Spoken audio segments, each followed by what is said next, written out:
Hello बच्चों, स्वागत है आपका अपने YouTube channel math classes with Gurmeet Singh. जो क्लासेस हमारी घर से पढ़ाओ अभियान के तहत चलाई जा रही हैं। तो अभी तक हमने डिफरेंशिएशन पढ़ा है, कॉन्टिन्यूटी एंड डिफरेंशिएबिलिटी में। तो आज हम इसी चैप्टर का जो लास्ट टॉपिक है हमारा वो है मीन वैल्यू थ्योरम। ठीक है, हमारे पास दो थ्योरम्स हैं, एक है रोल्स थ्योरम, एक है LMB theorem. LMB theorem means Lagrange mean value theorem. तो सबसे पहले रोल्स थ्योरम पढ़ेंगे। रोल्स थ्योरम होती क्या है, इसकी डेफिनेशन क्या है, आपको बोर्ड पे नजर आ रही होगी। तो जैसे कि जब हमने कॉन्टिन्यूटी पढ़ी थी, कोई फंक्शन कॉन्टिन्यूस कब होता है, उसकी तीन कंडीशंस होती थी। उसी तरह से यहाँ पे भी रोल्स थ्योरम की तीन कंडीशंस हैं। सबसे पहले f(x) कोई भी रियल वैल्यूड फंक्शन है जो हमारा क्लोज्ड इंटरवल a b पर डिफाइंड है। ठीक है, this interval must be closed means that a and b points included. ठीक है, मतलब a और b के बीच में जितने भी रियल नंबर्स हैं और a और b को भी आपने इंक्लूड करना है। उन्हीं सब वैल्यू पे फंक्शन क्या होना चाहिए, आपका डिफाइंड होना चाहिए। ठीक है, अब इसकी जो पहली कंडीशन है f(x) is continuous on closed interval a b, means function आपका कॉन्टिन्यूअस होना चाहिए क्लोज्ड इंटरवल a b। तो क्लोज्ड इंटरवल a b पे कोई फंक्शन कब कॉन्टिन्यूअस होता है, a पे राइट हैंड कॉन्टिन्यूअस होना चाहिए, b पे लेफ्ट हैंड कॉन्टिन्यूअस होना चाहिए और ओपन इंटरवल a b पे भी कॉन्टिन्यूअस होना चाहिए। यानी कि ओपन इंटरवल ए बी पे कॉन्टिन्यूस होना चाहिए। ए क्योंकि ए जो है इसके लेफ्ट में है, लेफ्ट का एक्सट्रीम पॉइंट है, तो इस पे जो है राइट की तरफ से कॉन्टिन्यूस होना चाहिए, इस तरफ से। और बी इसका लेफ्ट एक्सट्रीम पॉइंट है, तो बी पे जो है ये इस तरफ से होना चाहिए, लेफ्ट हैंड लिमिट इसकी एग्जिस्ट करनी चाहिए।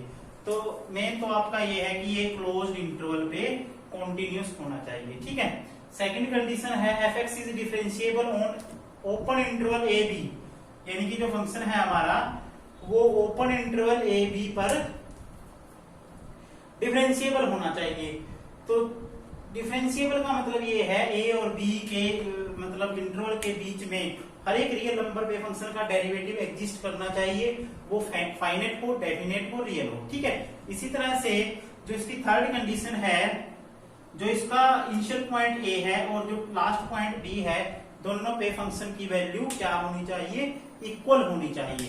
ठीक है, अगर ये तीनों कंडीशन सेटिस्फाइड हो जाती हैं तब हम कहेंगे कि एक हमारे पास देयर एग्जिस्ट द साइन, ये साइन किसका है भाई, देयर एग्जिस्ट का। c, एक c ऐसा पॉइंट होगा जो इस ओपन इंटरवल a b से बिलोंग करेगा कि such that f' equal to 0, यानी कि इस पॉइंट पे फंक्शन का डेरिवेटिव कैसा हो जाएगा, 0 हो जाएगा। तो हम कहेंगे कि रोल्स थ्योरम सेटिस्फाइड है। रोल्स थ्योरम की ये कंडीशंस अगर सेटिस्फाइड हो जाती है तीनों, तब एक सी पॉइंट ऐसा ए बी एग्जिस्ट करेगा such that f' equal to 0, यानी कि उस पॉइंट पे फंक्शन का डेरिवेटिव कैसा हो जाएगा, 0 हो जाएगा। ठीक है, तो इसमें एक चीज आपने ध्यान रखनी है, ये जब कॉन्टिन्यूस प्रूव करते हैं ना फंक्शन को, तो आपने जो इसमें प्रॉपर्टीज होती हैं कॉन्टिन्यूटी की वो लगा सकते हो। जैसे आपको अगर पॉलिनोमियल फंक्शन नजर आए कहीं पे, तो आप डायरेक्ट लिख सकते हो being a polynomial hence this is continuous. Sine x, cos x trigonometric functions होते हैं, अपने डोमेन में क्या होते हैं, कॉन्टिन्यूस होते हैं। ठीक है, अब बारी आती है इसकी एल्जेब्रिक, जो एल्जेब्रिक इसकी फॉर्म है, मतलब एल्जेब्रिक इंटरप्रिटेशन है इसकी, वो क्या है। एल्जेब्रिक इंटरप्रिटेशन ये है, अगर f(x) कोई भी हमारे पास पॉलिनोमियल है, ठीक है, क्योंकि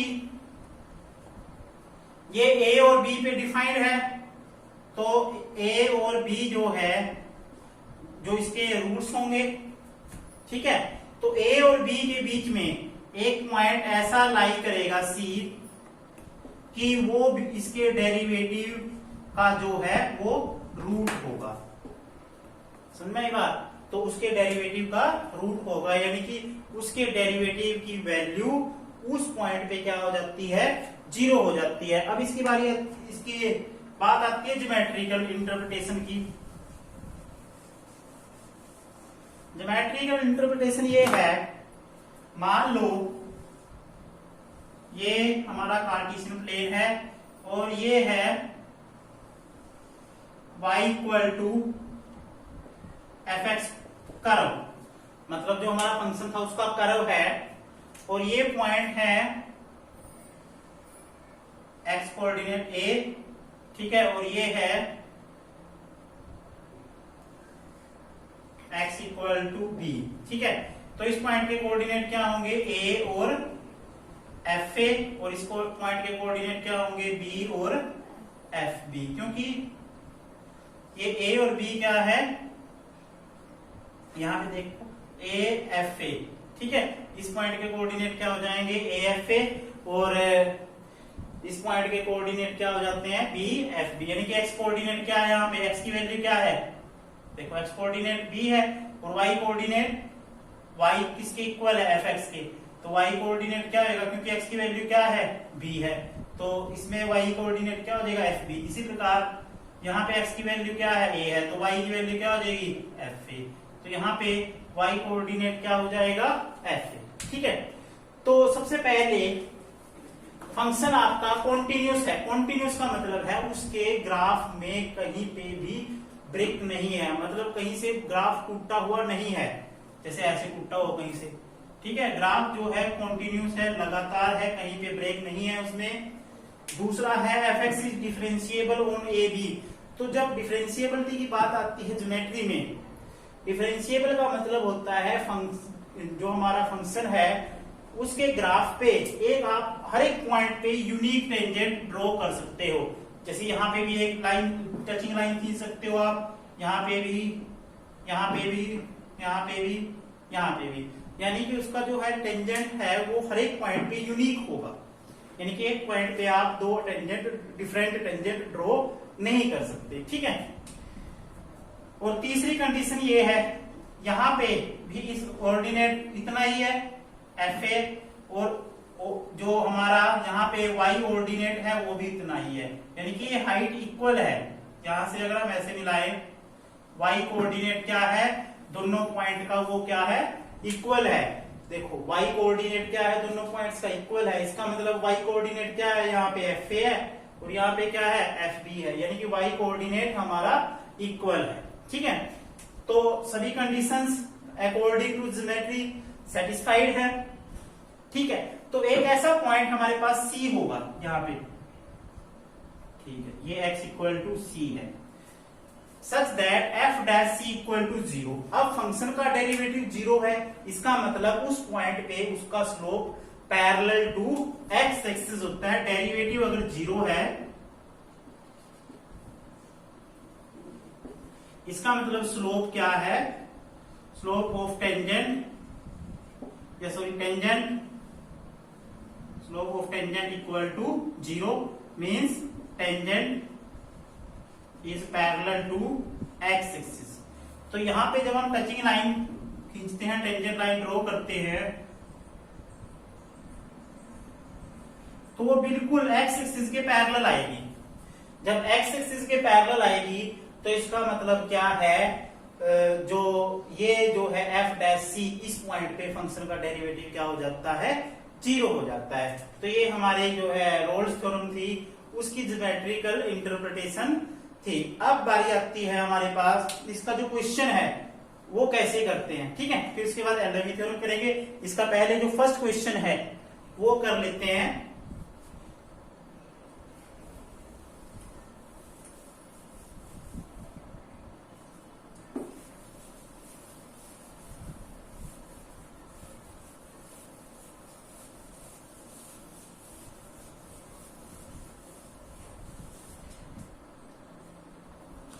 जैसे पहला क्वेश्चन है, verify that f x equal to,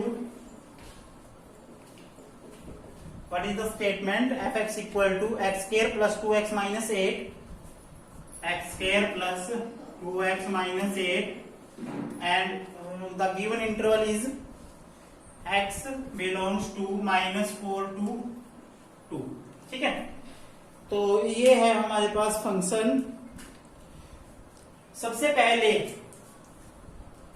पहली कंडीशन क्या है, कॉन्टिन्यूटी की है। f(x) is a polynomial function,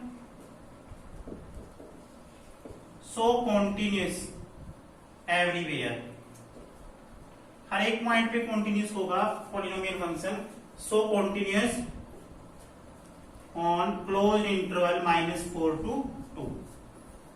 अब उसके बाद सेकंड है f' निकालेंगे, that is 2x plus 2। What is the derivative of this, that is x square का डेरिवेटिव होता है 2x और 2x का होता है 2, विच इज फाइनाइट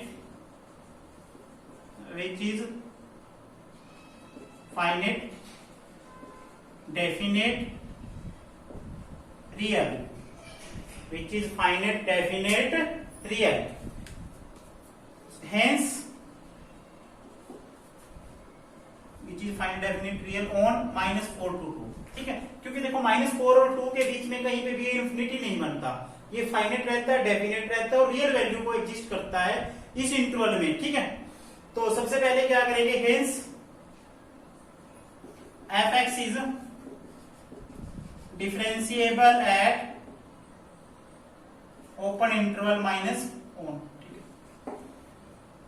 अब थर्ड कंडीशन है, जो इसका इनिशियल पॉइंट है -4, उस पे वैल्यू चेक करते हैं। x की वैल्यू -4 रखेंगे, -4 का स्क्वायर प्लस 2 इंटू -4 -8, तो यह आ जाएगा 16 -8 दैट इक्वल टू 0। एंड जो इसका टर्मिनल पॉइंट है दैट इज 2, उस पे वैल्यू चेक करेंगे, 2 का square plus 2 into 2 -8 that is 4 plus 4 -8 that is 8 -8 equal to 0। देखो ये वैल्यू भी 0 है, ये वैल्यू भी 0 है, means f-4 equal to f2।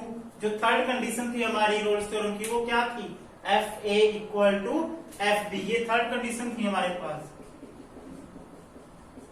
ठीक है, अब हमारे पास 3 कंडीशंस थी जो वो सेटिस्फाइड हो जाती हैं। All the conditions of Rolle's theorem satisfied, hence there exists C belongs to open interval -4 to 2 such that f dash c equal to 0, and what is f dash c here, f dash x equal to 2x plus 2, that is f dash x. If we put x equal to c in this expression, that will be f dash c, and that is 2c plus 2, and this will equal to 0, क्योंकि x की value हम इसमें c रखेंगे और उसको किसके equal रख देंगे, 0 के इक्वल रख देंगे। 2c equal to -2, c equal to -1, and this value belongs to that particular interval -4 to 2। जो -1 वैल्यू है हमारी, वो -4 और 2 से बिलोंग करती है। इसका मतलब क्या है, रोल्स थ्योरम जो है वेरीफाइड हो जाती है।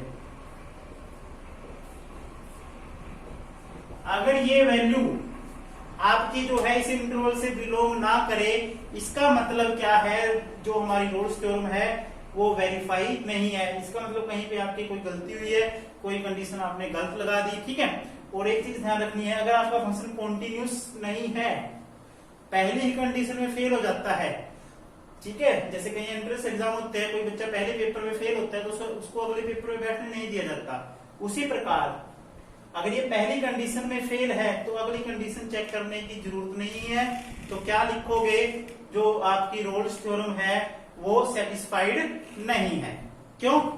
क्योंकि ये कंडीशन उसमें फेल हो गई है। ठीक है, तो आपने मीन जो हमारी रोल्स थ्योरम थी, मीन वैल्यू थ्योरम में पहली थ्योरम रोल्स थ्योरम थी, उसके क्वेश्चन एक्सरसाइज जो है वो दोनों थ्योरम्स की है। ये इस एक्सरसाइज में रोल्स थ्योरम के क्वेश्चन भी करने हैं और एलएलबी थ्योरम के क्वेश्चन भी करने हैं, लेकिन जो पहले आपने रोल्स थ्योरम की प्रैक्टिस करनी है, क्योंकि जब आपको रोल्स थ्योरम का कंसेप्ट क्लियर होगा तभी आप एलएलबी थ्योरम कर पाओगे। तो जितने भी क्वेश्चन इसके रोल्स थ्योरम से रिलेटेड है, ठीक है, चाहे वो एग्जांपल है चाहे वो एक्सरसाइज के हैं, तो वो क्वेश्चन आपने करने